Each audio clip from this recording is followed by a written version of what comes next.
যাওয়া লাগে ডিউটি মানে সওয়া গেছে পড়ি তাহলে কান্দন ইস মাথা ফুলি গেছে ওই যে মাথা ফুলি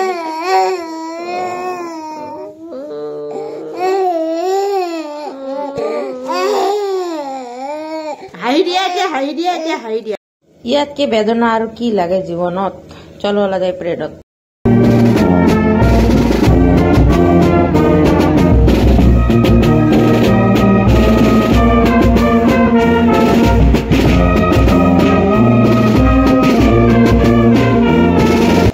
রাতি 9টা তারপরে মই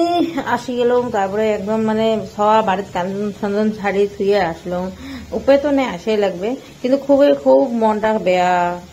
তারপর দিন সকালে একদম আসি গেলাম ফিল্ডত তারপরে একদম রেডি মানে একদম হাইফাই রেডি আর কি তারপরে টুপিটা এটা মোর টুপি অরিজিনাল কি যে মোর টুপি জীবনত ভাল না হয়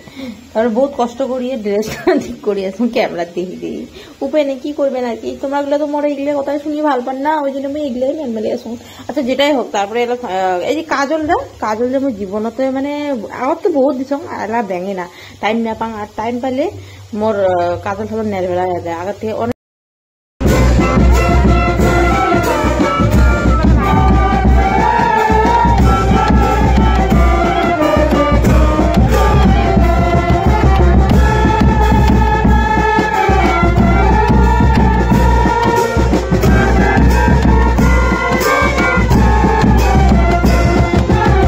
আজি আমার মাননীয় ডিজিপি স্যার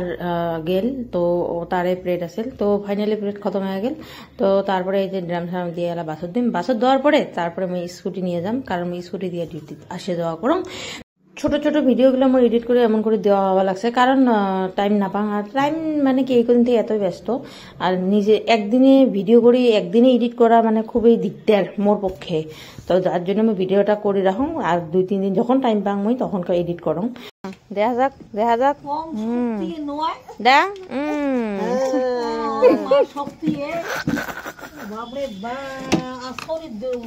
এটা ধুবা লাগবো মই বোলো তলত থাক তলত লেতেরা আছে ধুম তুমি মানে মুসিম ভাল করে বাস শান্তি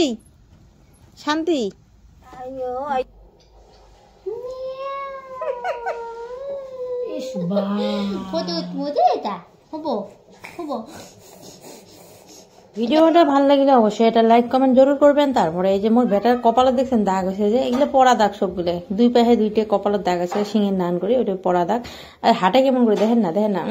ফেকড়ায় মাথাটা এক পাকে করি হাতে মানে সদাই দিনে আলাদা মোশন ওই জন্য একটা ধ্যাপে করে পড়তে মানে